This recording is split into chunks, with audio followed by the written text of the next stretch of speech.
Estamos en el 17º Encuentro de Geógrafos de América Latina en Quito, Ecuador. Aquí estoy con el profesor de Geografía de la Universidad de Chile, Hugo Iván Romero Aravena.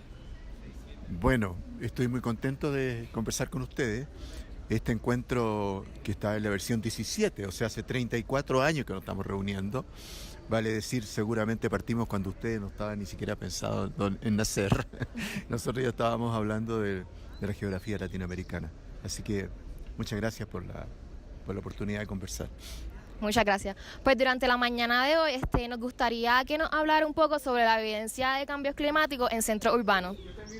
Bueno, el cambio climático, si lo entendemos como una tendencia fundamental de modificación de los parámetros meteorológicos, particularmente como hemos sabido un incremento persistente y permanente de las temperaturas, por ejemplo, o por otro lado una modificación en los sistemas hidrometeorológicos, o sea, ya sea en el régimen de precipitación o también en lo que pueden ser la ocurrencia de tormentas o de sequías, por ejemplo, o por otro lado, si pensamos en términos de la ventilación, ¿no?, de la intensidad, dirección y velocidad de los vientos, todos estos hechos que se anuncian como característicos de la actual situación global del planeta, por supuesto tienen en la ciudad un alcance mucho mayor, mucho más particular también, en la medida que la ciudad es una generadora de un clima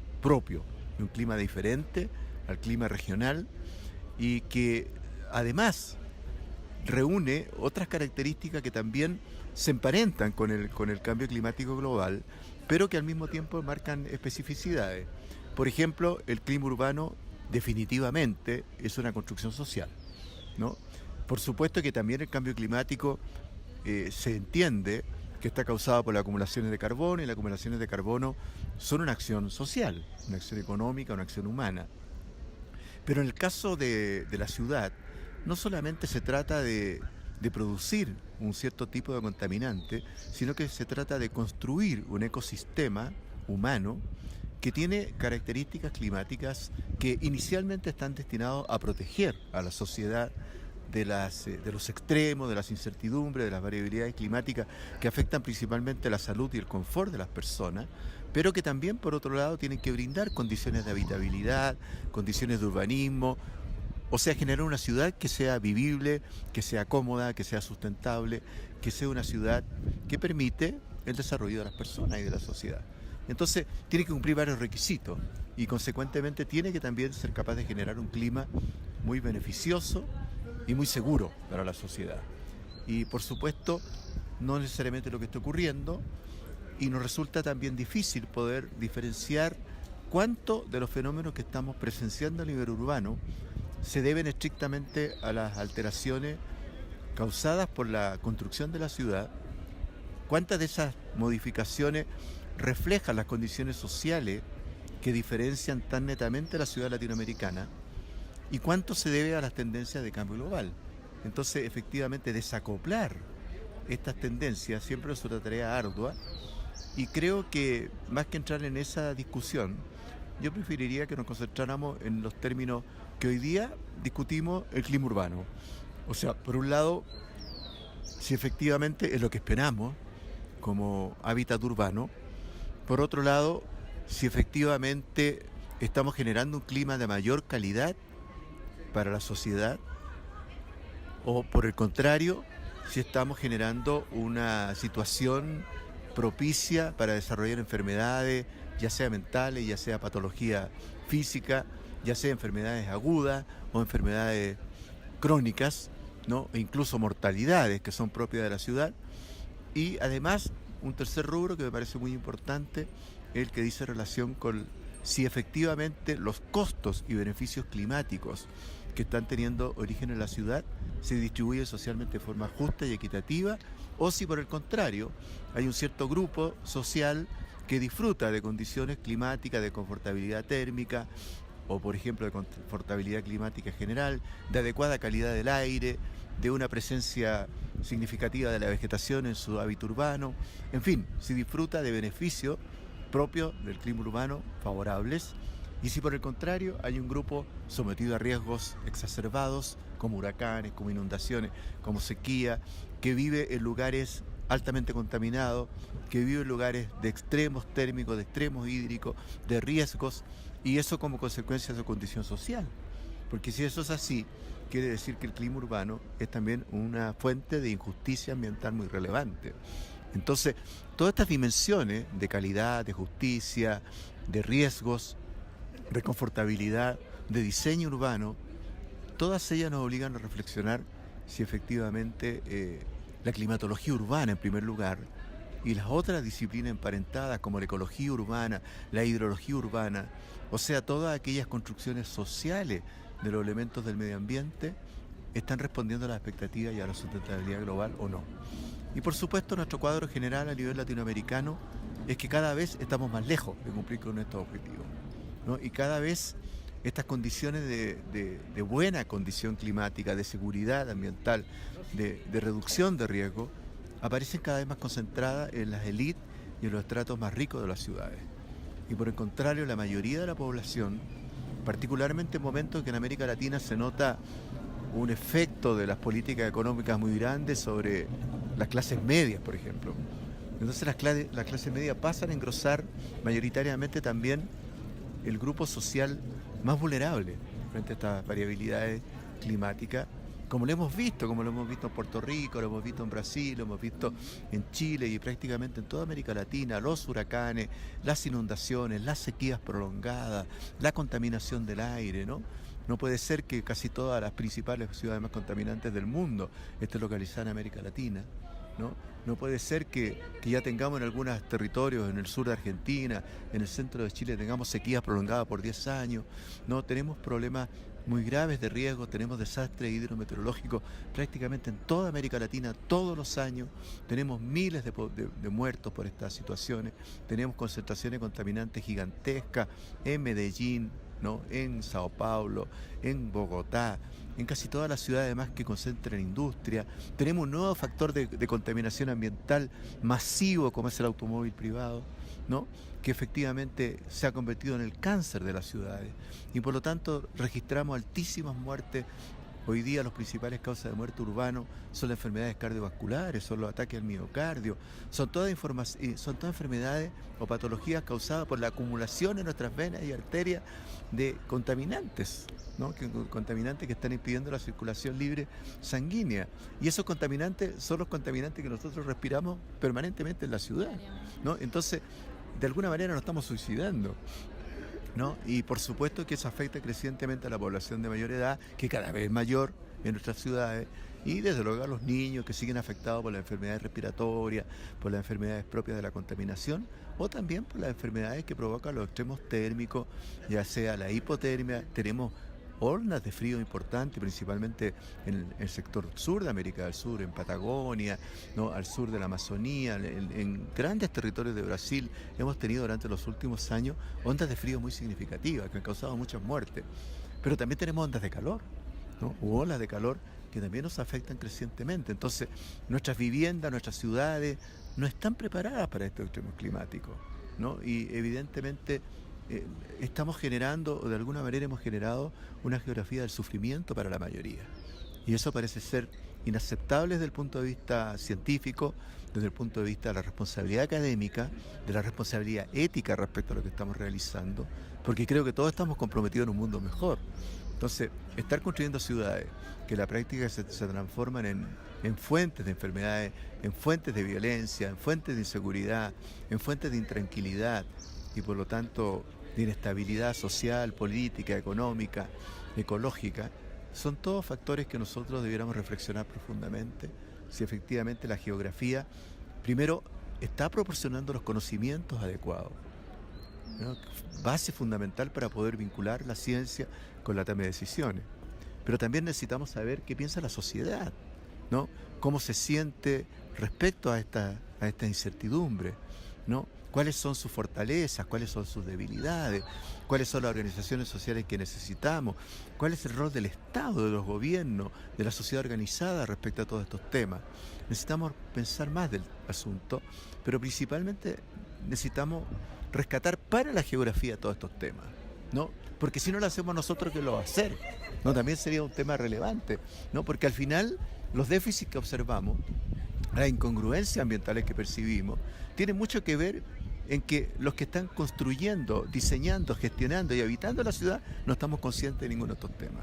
Entonces, cuando hacemos un proyecto arquitectónico, por ejemplo, construimos una torre, ¿no?, que es presentada como un símbolo de modernidad en la ciudad, nadie está pensando que cada una de esas paredes va a acumular calor, que se van a transformar en hotspot muy importantes dentro de la ciudad, que van a alterar completamente la circulación de los vientos, que van a frenar la ventilación, que por lo tanto van a aumentar la contaminación, que el número de carros que van a concentrarse en esos edificios va a ser muchísimo, que la contaminación ambiental localizada en las carreteras y en los alrededores de este edificio va a ser muy alta, ¿no? Que la gente no va a tener espacios para caminar, que desaparecen áreas verdes. O sea, el proyecto arquitectónico no está pensado en ninguna de estas funciones. Tampoco el diseño urbano, ni tampoco, por supuesto, el resto de los participantes profesionales, ingenieros, sociólogos, antropólogos o cualquier especialista, está pensando la complejidad del sistema urbano. Entonces, es una oportunidad muy grande, creo yo, para la geografía de plantear estos temas, pero también es una oportunidad muy importante o muy significativa para aumentar nuestros niveles de influencia política. Tampoco sacamos mucho con producir investigaciones, producir conocimiento, si al mismo tiempo no tenemos la fortaleza política, grupal, gremial, ¿no?, para poder traducir estos conocimientos en mensajes de alcance político, ¿no? Y cuando hablo de mensajes de alcance político, evidentemente hay que pensar por qué no hemos tenido éxito hasta ahora, ¿no? Primero, porque somos muy pocos. Segundo, porque tenemos poco conocimiento, ¿no? Tercero, porque probablemente no nos hemos preocupado de la media, por ejemplo. No llegamos a la media con facilidad, nos cuesta llegar, pero quizás lo más significativo de todo, nos vamos a enfrentar permanentemente a los poderes hegemónicos que construyen, que diseñan, que planifican y que ordenan el mercado inmobiliario de la ciudad, ¿no? Y ninguno de esos agentes está pensando como nosotros, ¿no? Porque para ellos la ciudad es la fábrica de dinero. La ciudad es el principal medio de reproducción del capital. Entonces, lógicamente, todo lo que estamos hablando, regular las construcciones, regular los usos del suelo, privilegiar la naturaleza por sobre el hábitat construido, crear equidad social, todas esas cuestiones atentan contra el modelo urbano prevaleciente, atentan contra los negocios urbanos y por lo tanto atentan contra las grandes compañías internacionales, sobre las agencias de financiamiento. Entonces nos enfrentamos a un mundo que no tiene estos objetivos, que no son los objetivos fundamentales para ellos. Y lógicamente, para poder equilibrar los poderes necesitaríamos tener mucha más fuerza, mucha más adhesión social, interpretar mejor las demandas sociales. Por lo tanto, movernos en diferentes esferas, desde el activismo de los barrios, hasta por supuesto la planificación urbana, hasta los niveles de gobierno, los organismos internacionales, los acuerdos de las Naciones Unidas, etcétera. O sea, necesitamos movernos multiescalarmente. Pero somos muy pocos, ¿no? Y tenemos pocos recursos para investigar, no hemos sido capaces de generar redes de investigación porque no tenemos financiamiento. A diferencia de Europa, a diferencia de los Estados Unidos, a diferencia de los países desarrollados, donde hay programas de investigación permanente, donde hay instrumentos disponibles, donde hay instancias fundamentales para intercambiar experiencias, donde hay una competencia por publicar los resultados. Todo eso que constituye el mundo de la ciencia y su aplicación en América Latina está extraordinariamente limitado. Entonces, por un lado, el poder hegemónico de quienes hacen la ciudad, ¿no? Y por otro lado, la falta de empoderamiento de la geografía, son dos factores que terminan, obviamente, perturbando nuestras capacidades, limitando nuestras capacidades de acción. Pero, sin embargo, eso no quita de que, como estos propios encuentros lo han demostrado, siempre hay una gran voluntad, siempre hay una gran disposición y siempre hay un gran interés y vocación de responsabilidad para enfrentar estos temas. Y yo creo que eso ha sido importante. Nosotros acabamos de lanzar un libro la semana pasada que se llama Climas Urbanos en Latinoamérica. Es un libro en inglés, ¿no? Es un libro que nos pidió la editorial Springer. Springer es una de las editoriales más importantes del mundo. Y al comienzo tuvimos vacilaciones respecto a la conveniencia de publicarlo, pero después, reflexionando, y yo soy uno de los editores del libro, me pareció muy importante que si se ofrece una tribuna como esta, o sea, un libro que va a tener circulación mundial en un idioma que va a ser leído por muchos millones de personas probablemente, es una gran oportunidad justamente para dar a conocer, por un lado, nuestros conocimientos, nuestros problemas, nuestros puntos de vista y nuestros compromisos. También tenemos que asumir estos compromisos como una responsabilidad política importante. Por lo tanto, hemos participado en esta edición que esperamos tenga un impacto significativo a nivel mundial en los círculos que se preocupan de estos temas y podamos entonces atraer más atención también sobre nuestros puntos de vista. Es una tarea permanente, es una tarea persistente, pero que principalmente, como está rodeada de todos estos objetivos y valores propios de nuestra disciplina, puede ser una buena oportunidad también. Muchas gracias. Yo tenía otra pregunta. Adelante. Sobre, ¿verdad? Estado, clima y privatización del agua. Nos habló de la sequía, especialmente en Brasil, y, ¿verdad? Ahora está entrando el tema más enfatizado en la privatización del agua. ¿Qué nos podrías comentar sobre eso? Bueno, a mí una de las primeras cosas que me llama la atención respecto a los procesos de privatización es la transformación de los componentes principales del medio ambiente, como el agua y el aire, en mercancía, ¿no? Porque claro, siempre hablamos del agua porque por supuesto nos resulta paradójico que siendo un recurso tan vital y tan fundamental para la vida, por un lado, y por otro lado, estando integrado al ciclo hidrológico, ¿cómo lo puedes desmembrar? ¿Cómo lo puedes transformar en mercancía? Lo cual significa separarlo del resto, cuantificarlo, valorarlo, intercambiarlo, transformarlo de un valor de uso en un valor de cambio.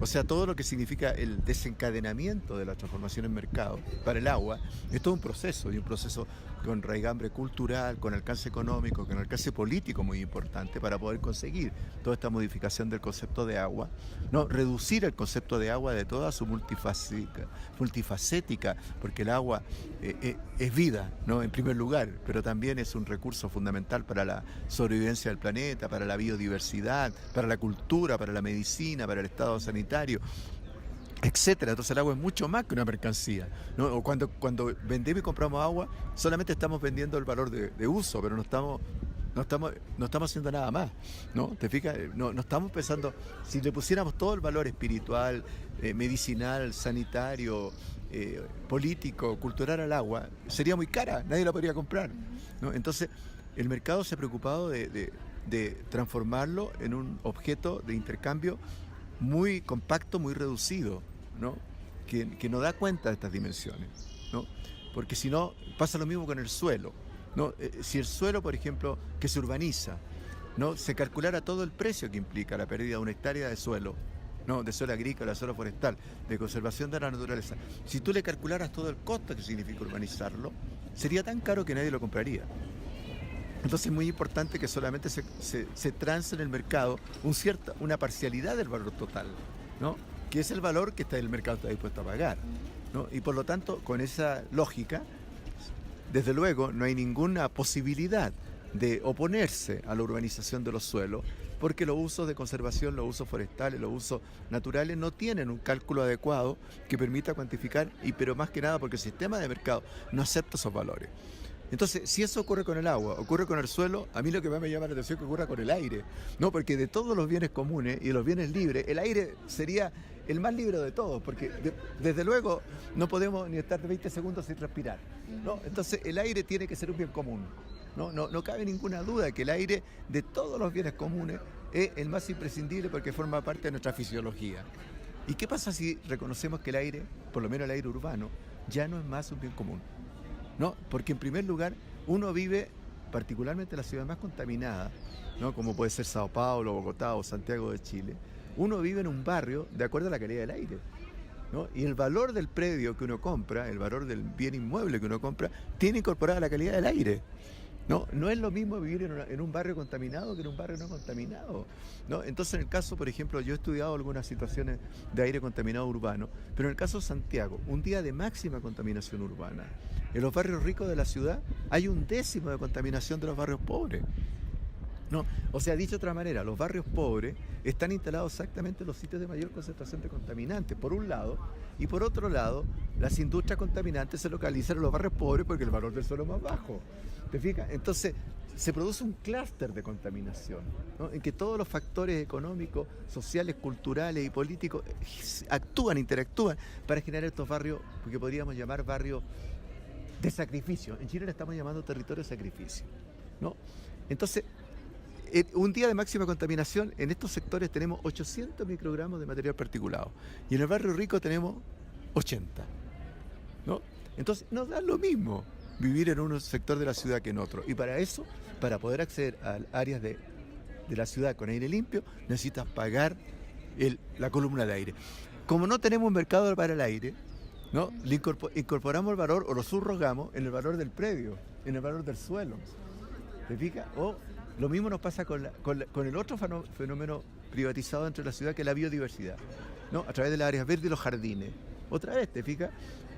De esa manera lo privatizamos, o sea, terminamos la naturaleza, construimos, y ahora creamos una segunda naturaleza caracterizada por jardines, ¿no? Por ejemplo, o por parques, pero esos tienen un valor. Para vivir allí, tú tienes que estar dispuesto a pagar, ¿no? Entonces, ¿cuánto vale una hectárea de biodiversidad urbanizada? ¿O cuánto vale una columna de aire de 10 metros cúbicos? ¿No? ¿Cuánto vale un metro cúbico de agua en la ciudad? Todo eso tiene un valor de mercado, ¿no? Y hay gente que están preocupados de toda esta transformación. Entonces, estamos hablando de la comodificación de la naturaleza, o lo que ayer se hablaba en un seminario, en una de las reuniones acá, ¿no? Que era la transformación de lo que ellos llamaban el medio ambiente urbano o la urbanización de la naturaleza, la urbanización, así la nombraron, ¿no? Que es la generación de un nuevo híbrido que tiene que ver con el espacio urbano, que por fin le está dando cabida, curiosamente, en la geografía urbana, que nunca había pensado en la naturaleza, ¿no? Porque en esta división geografía física, geografía humana, la geografía urbana pertenece a la geografía humana, ¿no? Y por lo tanto la ciudad es un fenómeno netamente humano, como si no tuviera materialidad física, ¿no?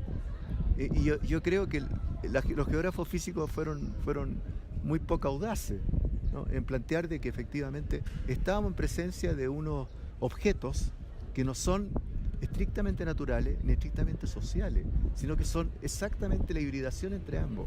El aire urbano y la calidad del aire urbano y la calidad del clima urbano es una construcción social, y por eso no existe el mismo clima en los distintos barrios o la misma calidad del aire, ¿no? Y lo mismo te pasa con el agua, ¿no? Es impresionante. Yo he visto estadísticas de abastecimiento de agua en la ciudad latinoamericana, pero si la mayor parte de las ciudades latinoamericanas no alcanzan el 50% de abastecimiento de agua potable, ¿no? Y si lo llevamos al tratamiento de agua servida, el 50-60% de las ciudades latinoamericanas no tienen tratamiento de agua servida, ¿no? Entonces, ¿y por qué no? Bueno, porque forma parte del negocio. Cada una de estas cuestiones hoy día son negociables por el mercado.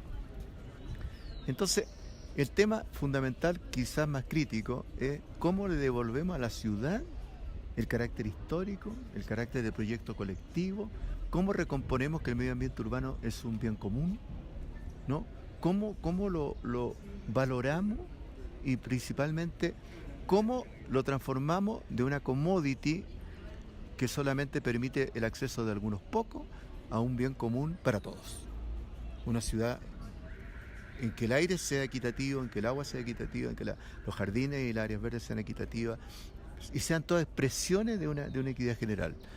Ese objetivo creo que es fundamental tenerlo en cuenta, y quizá es una de las tareas más importantes para la geografía hoy día, el entrar en la discusión urbana no solamente con los temas clásicos de exclusión, de marginación o los que estamos acostumbrados a que nos proporcionan los geógrafos urbanos, sino también entrar en esta otra discusión de aquellas cuestiones que la sociedad crecientemente valora como fundamentales.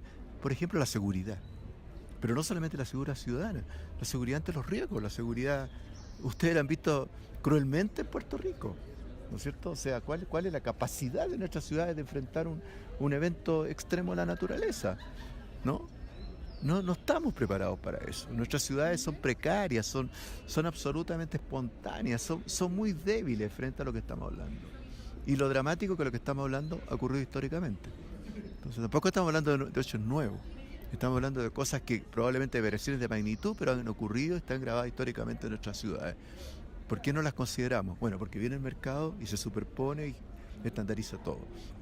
Entonces hay tareas muy interesantes.